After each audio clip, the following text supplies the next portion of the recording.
What's on your playlist right now? In my class. Go to guilty pleasure food. Ice cream. Ice cream.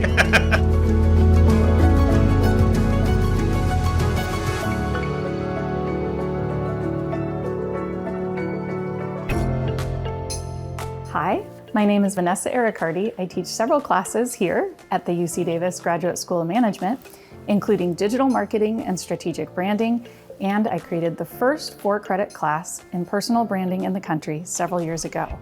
I've been named Teacher of the Year twice, and it's one of my greatest honors to be trusted by students as they chase their dreams. My debut nonfiction book, Valuable and Visible, Redefining Personal Branding by Leading with Impact Over Image, came out last month, and it was a #1 bestseller in business entrepreneurship and a top 3 bestseller in business marketing. Vanessa, welcome to Face to Face. Thanks for having me. Great Thank to you see for being here. Great to see you as well. I know a lot of people in the audience are going to be super interested in how to better navigate the workforce and academia in this new age of AI. So looking forward to the conversation. Me too. Me too. Well, changing quickly. Yeah, faster than we can keep up with. Right.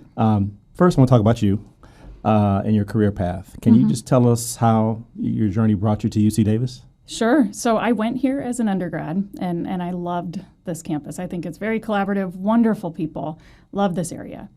I started my career in politics, so naturally right here, political marketing. So naturally right here is a great place to be for that.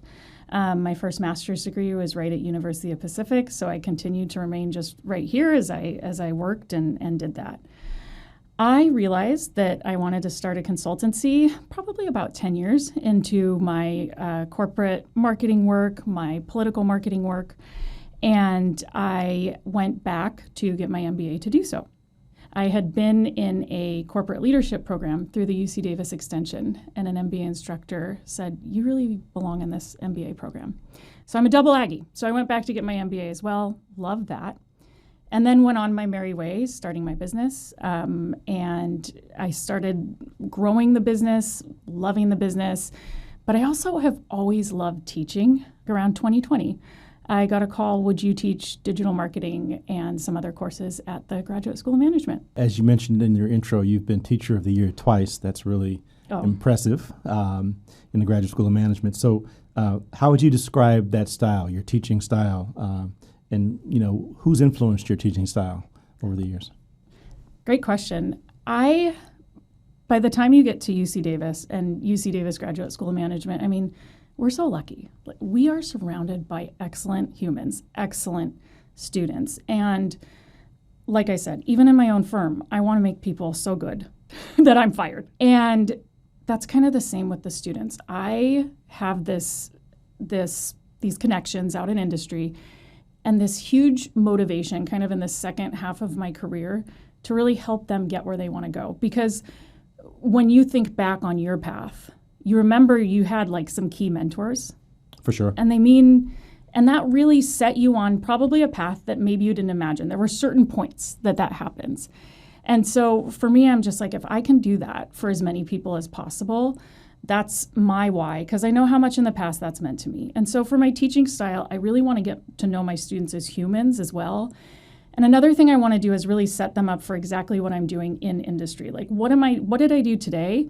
What did I do with this algorithm change on this ad or something like that? What did I do today that can help you in your job tomorrow, or that can help you apply for that job tomorrow? So I like being a team with the students. I think sometimes it can be college, higher ed can be an intimidating place. Mm-hmm. Sometimes it's kind of fun to just put that part aside and team up. Well, clearly the students are receiving it well because they are acknowledging how much influence you've had over them. So thank you for that. Oh, well, it's the greatest honor of my life to be part of someone's journey, right? Yeah. It is. For sure. I want to talk about the book. Mm-hmm. First of all, congratulations. It's a bestseller. Oh, thank you. That's really big.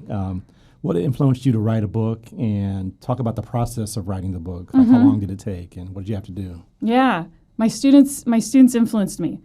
There were a few of them that came to me and said, that thing that I told you feels so magical. Like, man, this changed our lives. Like, you should put this in a book. You should turn around and do this thing that you say to do, now in chapter 12. But back then there was no chapter 12. Mm-hmm. And they inspired me, really. So I couldn't get the thought out of my head.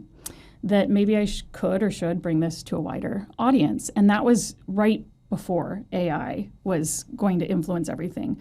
I had launched this personal branding class, and I realized quite quickly that we don't actually teach personal branding for credit, yet it's a discipline. Right, I think a lot of people think that personal branding is a collection of opinions from influencers on the internet, because that's all we have on it, right? But when I go in and teach my corporate branding class, it's rigorous. We have frameworks, we apply them, we predict the outcome. And we can do that with ourselves too. So they inspired me. And the process of writing the book was actually easy. It was the part first getting the contract from a publisher. So that's very hard and competitive these days, and I was warned. And so writing the proposal was actually a 2-3 month process. And then I started pitching. And then the book itself only took about 5 weeks to write, because it's what I teach. And it was all outlined in the proposal. Can you think of, in your experience, what branding campaign connected with you, before you started thinking about becoming an expert in this field? Sure. So the example I always use is Liquid Death. It truly is one of my favorite brands because of what he did when he started the brand. So can you think of anything more boring than water? I mean, I could, but it's amongst the boring commodity category, right? Yeah. There's a lot of fascinating things about water policy and things surrounding water, right? But water itself, it's like, oh, I got to drink enough water today, right? And so the founder accidentally ran out of an energy drink at a Vans X Games type thing. And he started refilling his can with water. And then he thought to himself, if I put water in an aluminum can, I can save the environment more. People will buy it. It's more sustainable to recycle a can than a plastic bottle. So I'm going to do that, and I'm going to say death to plastic, and I'm going to make fun of marketing and make it gimmicky. And so that was his mission, is kind of to play around with the marketing and, be more sustainable. And there was this accidental market, kids. So every quarter in corporate branding, I have my students do a taste test of the water to see if they can tell the difference, right? Mm-hmm. And when the Liquid Death shows up, because Liquid Death is pretty expensive compared to other waters, right? They're like, oh, the lunchbox water, because they think that it looks like they're drinking an energy drink or a beer. So it's like cool for them to drink it. So not only now is it sustainable, it's cool, makes water cool, which a lot of parents are challenged with, right? So I love that brand, because if you can make water exciting, I tell my students, you can kind of make anything exciting, right? I don't know if there is such a thing as a commodity in our digital age. The digital age has made a lot of things chaotic, but it has given us that differentiation opportunity. So I love using Liquid Death as this example, because that taste test I told you about, no one knows. Yeah. So that really says something. What does that say about the power of branding, that you can make someone think differently about water by how it's branded? So let's apply that to personal branding, right? I mean, I think it's more than just becoming a social media influencer, right? There's a science or art to building a personal brand. Can you talk about that? Yes, I think it should be very evidence-based, and I think that we do get it wrong when we look at the influencer, because they're doing something a lot different than a brand. They're showing up every day and trying to make these viral videos based on trends so that they can get a massive amount of followers and exchange that for money. And when you're doing the same thing as everyone else, when you leave the feed, you leave the memory. You're just someone else doing a funny thing. Once I was challenged by my students to go viral, and I did. I made fun of my husband in an airport. There was this TikTok trend going on that said, my spouse can't tell the difference between being chased by a bear and being in an airport. and mine can't, turns out. We have to get there really early, then he does the stressed out walk, all that. And so I made a video teasing about that. And it got 50K views in a day. It definitely went viral, but it had a 1% engagement rate compared to usually 4 to 10% or more on the rest of my content.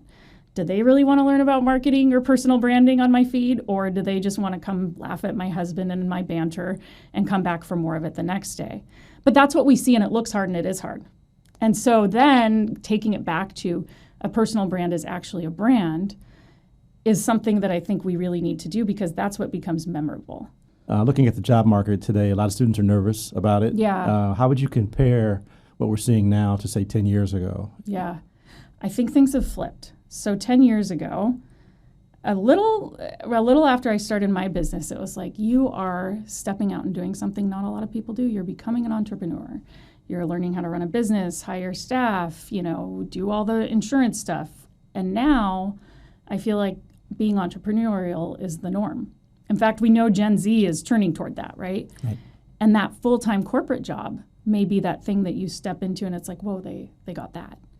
And so for me, I always think if we see the change and can accept the change and lean into the change, we're going to be more resilient sooner. And so, like I said, I started teaching this right before AI. Now it's very much has a lot of AI in it as a course. But even back then, in like 2021 era, I saw these brilliant students sounding like everyone else online. Like, I'm going to update you. I just won this award or did this or that. But that point of view is so important to standing out, right? And so I didn't know then. Like, I just wanted to give them a leg up when it came to that other dimension of, employers look on social media, right? Now, I think it might be a bit of a necessity to have infrastructure in place. Because, like I said, I think the gig economy is stronger than ever, actually, because you know how AI shrinks things, right? The things you used to be able to do in a longer amount of time, shorter, but that doesn't mean that you're not necessary. Right. So that's how our students can distinguish themselves in this age of AI, really. Yeah. Right? Yeah. I think there's so much fear associated with AI rather than thinking of it as a tool to make yourself more marketable and attractive to an employer. Any other advice for students that are using AI that don't want to compromise their own creativity and credibility? So first, use it as a thinking partner, so going upstream and questioning the question. So that framework, there's 2 more steps to it, and I share it, the truth framework, often online and stuff. That's a great way to start saying, give me more ideas. And it's a machine, so you're not going to put it out if you ask for 40. But it causes the algorithm to work harder. But actually, I've just created myself some agents, and I'm going to start doing a digital content creation class in the fall. So I'm experimenting with agents now, and I've learned a few interesting things. And I have not talked about this before, and I love UC Davis more than most things. So we're breaking the news here. Here's what I've learned about agents on both Claude and ChatGPT. That is a cool way to be creative with AI, because you train it on all of your own content and you create rules for it. So as you create anything in engineering, you're doing some coding each step of the way, computer engineering. So your prompts create, as you know, the code in the back end of AI. Right. And so if your agent ever makes anything up, that's going to be because you missed a prompt. So you learn a lot more about your thinking too as you're creating rules for this agent. And then I keep it like on a PDF. I'm up to 43 pages of these rules and edits. I have it rate my content, but it can only look at my past stuff that I've given it. So now all of a sudden you can get more creative with your stuff, because if you've ever written one thing and then a step 2 to something, you can say, look at how I did this and try now to write a step 3. But it's in your voice. It can't go scrub something from Reddit. So it's interesting. It's limited. At first, it's going to sound like you regurgitated, but as you train it more, it's going to be a very interesting thing. And I just think when you're in college, that's a great time to experiment with this. But first, start your own personal website, get your distinct point of view, and do a weekly thought leadership piece, and then go start playing around with your agent. Don't be distracted by the agent yet. It's not going to do anything very special for you. You're just, going to be a little more efficient. Gives new meaning to talking to yourself. Yes, creating you your can. agent, right? Yeah. Oh my gosh. I actually said that to my husband. Like, Really? This is the weirdest exercise ever, because I'm sick of myself. We have a feature on Face to Face we call Hot Seat, Vanessa, and I'm going to ask you some sort of rapid fire questions, looking for like a 1-word or 1-sentence short answer. Well, okay. You ready? Okay. I got to try hard for that. Your favorite social media platform? LinkedIn / Instagram. LinkedIn. All right. Oh, that was 2 favorites. Okay. I know. Favorite summer travel destination? I love Europe when we go. Any particular country or part of Europe? London is awesome. That's where we took our honeymoon. Oh, okay. It's memorable. What's your favorite band or musical artist on a road trip? Oh, I mean, Taylor Swift. I'm sorry, but I'm an old millennial, almost Gen X, so I still get to say that. Yeah, I'm way too old for Taylor Swift, but I hear a lot of people say that. Yeah. Bonded with my daughter over it. I bet, yeah. Favorite time of year here in Davis? Ooh, I like the fall. Lots of good energy in the fall. Yeah. New group of students. I love the weather. It's still it's mild, but not overly hot. I love the fall. Okay. What movie have you seen multiple times? Ooh, Barbie, because I wrote a case on it, and I do it in my corporate branding Really? class. Oh, wow. Yeah. Okay. Your dream car? Ooh, I'm looking at the Audi Q9. I have a Q7 right now, and it has a third row, so it's the coolest cool car you can get when you have kids that carpool. And the Q9 is supposed to be cool. Lachelle drives an Audi Q7. I know, same Yeah. color as mine. We once parked by each other, car twins. Okay, last one. What's your favorite order at the coffee house? Oh, I like the blueberry scone. It's really thick and fluffy. Yeah. Great. Now, your turn. You can ask me anything. So I see you out and about a lot at games and community events. You manage to be everywhere. Do you have a favorite Aggie moment that you just really remember? Oh, wow. There are lots of really cool moments, like cool interviews I've done at the Mondavi, like William Shatner and Laura Burton and people like that. But I think the coolest moments are things that catch you off guard that you're not expecting. So the first time I went at a football game over into the student section, and they started chanting my name and wanted to high five me. I was not expecting that, and that was very cool. It felt great, and it's happened a few times since then. So I would say that's one of those really special moments. Yeah, even as faculty, I remember once when I ran into you, like walked right past you at a basketball game. I'm like, that's so cool. He comes to so much of this. I try to do as much as I can and be visible and approachable and accessible to the campus community. Yeah. Well, then, speaking of accessible and advice, what advice would you give to that career searcher? You wrote such a good article on it last month. I think one of the most important things is to be authentic and don't try to force yourself into something you don't really want to do, and don't try to present yourself in a way that's not true. And because if you do those things, either the person you're presenting to will not be happy with you, or you won't be happy with the situation that you find yourself in. So authenticity is really important to me. Yeah, and then you work harder when you're passionate about what you're pursuing. For sure. There's research out there that we convert 20% better with authenticity, and bloopers are included. So if you're like on a video and you have spinach in your teeth, people like you more because they see you as human. Okay, I'll tell the team to put some spinach in my teeth. Right? I wonder if AI is making us all crave the flaws. What was a moment for you then that your career, because of a personal brand, because you were out there and visible for what you do, what you teach, things like that, what was a moment where you think your personal brand as a leader brought you somewhere? I don't know if I can narrow it down to a moment, but I have this kind of a Zen philosophy that you're in the place you're supposed to be. So I had been at prior to UC Davis, I had been at Georgia Tech for a long time, for 26 years, and I thought I'd never really planned to leave. But and when I did, I had some uncertainty, apprehension. But when I got here and the reception that we got, I think it was the first tour that we took on the campus, I felt like, wow, this was the right decision for me. And it's worked out. Here we are 9 years later. So that moment when we were taking this tour and people were interested and excited to meet my wife and I was one of those moments. And you have brought so much, both of you, just the authenticity and personal friends with Lachelle. I mean, I've really appreciated all you've brought in that way. But please don't tell Lachelle how to make a viral video by making fun of her husband. Sorry, done. So stay tuned, everybody. But, you said something that's interesting. You said authenticity and kind of Zen, we are where we're supposed to be.